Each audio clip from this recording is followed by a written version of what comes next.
Hello friends, నేను రాజు గారు. Poonam Kaur Telugu cinema ఇండస్ట్రీలో హీరోయిన్గా పెద్దగా పాపులర్ కాకపోయినా కాంట్రవర్షియల్ ట్వీట్స్తో కామెంట్లతో మాత్రం బాగా పాపులర్ అయింది పూనం కౌర్. పూనం కౌర్ ఎవరినో ఒకరిని ఉద్దేశించి ట్వీట్లు పెడుతూ ఆ తర్వాత డిలీట్ చేస్తూ అది ఒక హీరోని అదేవిధంగా ఒక రాజకీయ నాయకుడిని ఉద్దేశించి చేసినవి అనేలాగా ఆమె ట్వీట్లు కానీ ఆమె కామెంట్స్ కానీ ఉంటాయి. అయితే రీసెంట్గా ఆమె ఒక యూట్యూబ్ ఛానల్కి ఇంటర్వ్యూ ఇచ్చింది. ప్రస్తుతం ఆమె చేసినటువంటి కామెంట్స్, ఆమె ఇంటర్వ్యూ మాత్రం పెద్ద ఎత్తున వైరల్ అవుతా ఉంది.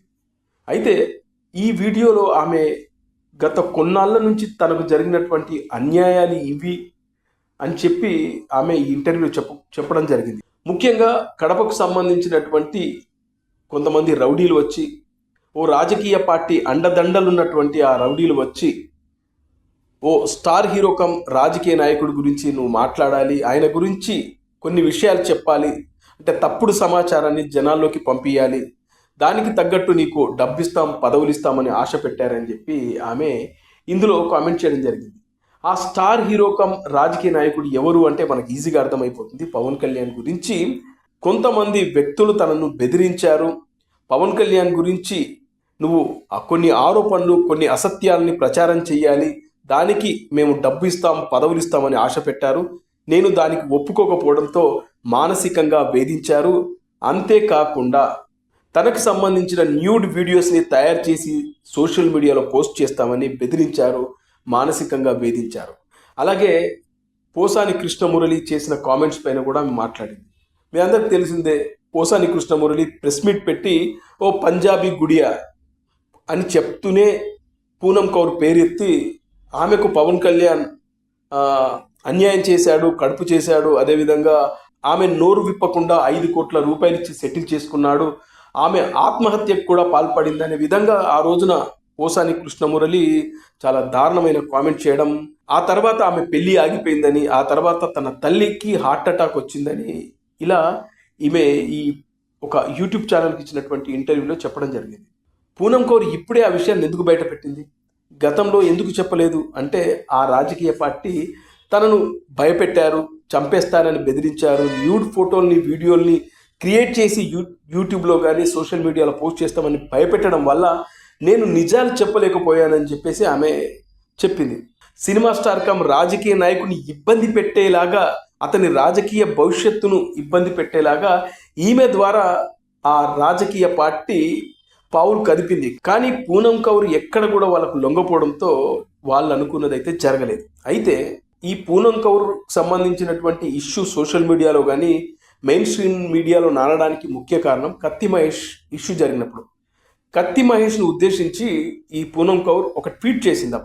అప్పుడు కత్తి మహేష్ ఒక ప్రెస్ మీట్ పెట్టి పూనం కౌర్కి పవన్ కళ్యాణ్కు లింక్ ఉందని ఒక అసత్య ప్రచారాన్ని జనాల్లోకి తీసుకెళ్లాడు. ఇక అదే అదునుగా వైఎస్ఆర్సీపీకి సంబంధించినటువంటి కొంతమంది నాయకులు, అదేవిధంగా ఆ పార్టీకి సంబంధించినటువంటి కొంతమంది అధికార ప్రతినిధులు కూడా అప్పట్లో ఈ విషయాన్ని బాగా హైలైట్ చేస్తూ, ముఖ్యంగా వాళ్ళకి సంబంధించినటువంటి సోషల్ మీడియాలో, వాళ్ళకి సంబంధించిన మెయిన్ స్ట్రీమ్ మీడియాలో దీనిపైన పెద్ద ఎత్తున కథనాలు వేసి నడిపించారు.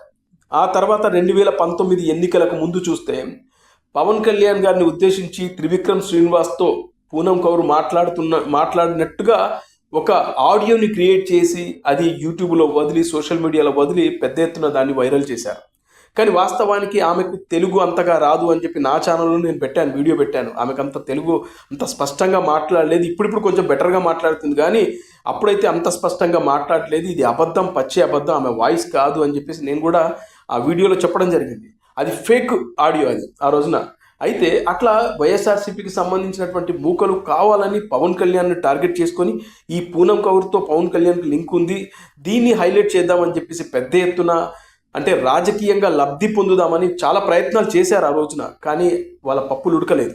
క్రిమినల్స్ రాజకీయాల్లో ఉంటే ఎలా ఉంటుందో పూనం కౌర్ మాటలు బట్టి మనకు అర్థం చేసుకోవచ్చు. ఎందుకంటే క్రిమినల్స్ అనుకుంటే ఏమైనా చేయగలుగుతారు, వాళ్ళకు మంచి మానవత్వం అనేది ఏమి ఉండదు. ఎంతసేపు వాళ్ళు రాజకీయంగా లబ్ధి పొందాలి, దానికోసం ఎంత దూరమైనా వెళ్తారు. అందుకే పూనం కౌరే కాదు, చాలామంది కూడా 2019 నుంచి 2024 వరకు చాలామంది కూడా ఇబ్బందులు పడ్డారు.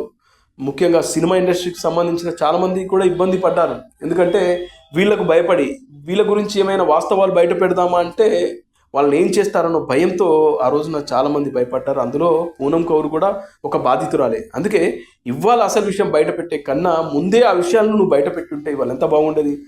ఫైనల్గా ఆమె మొత్తానికి వాస్తవాలు అయితే చెప్పింది. తనను కొంతమంది ఇబ్బంది పెట్టారు. ఒక సినిమా యాక్టర్ ఓ రాజకీయ నాయకుడిని టార్గెట్ చేసుకొని తన గురించి మాట్లాడాలని చెప్పేసి నాకు డబ్బులు ఇస్తామని, పదవులు ఇస్తామని పెద్ద ఎత్తున ఇబ్బందులు పెట్టారు. నేను ఒప్పుకోకపోవడంతో నాకు సంబంధించినటువంటి న్యూడ్ ఫోటోలు, వీడియోలు క్రియేట్ చేసి సోషల్ మీడియాలో పెడతామని చెప్పేసి భయభ్రాంతులకు గురి చేయడంతో నేను ఆ రోజున నోరు విప్పలేదు. అలాగే పోసాని కృష్ణమురళి ఇష్యూ గురించి కూడా మాట్లాడి ప్రస్తుతం ఈ ఇంటర్వ్యూ అయితే పెద్ద ఎత్తున వైరల్ అవుతుంది. ఇది సంగతి.